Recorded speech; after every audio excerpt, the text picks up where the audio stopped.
Hey! What are you guys still doing here? You're supposed to be at the show. Now.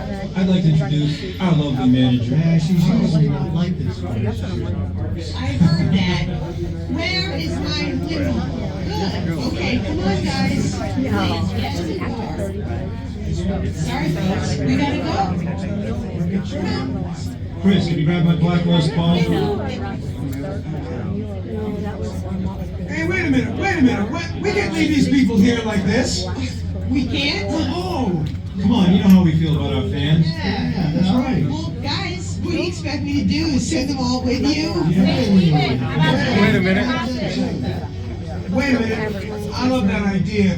How about some backstage passes?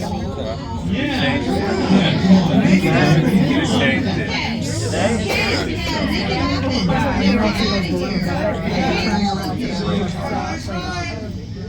Hi, Sal, it's me. Listen, I'm gonna need a bigger car. Make it a stretch. In fact, make it a super stretch. Great. Okay, folks, look, the show is all the way across town, but I got you a really fast car. Aerosmith concert. I almost didn't need this on because all year round. But don't worry, we got you covered. Just keep it right here on LA's Classic Rock Station.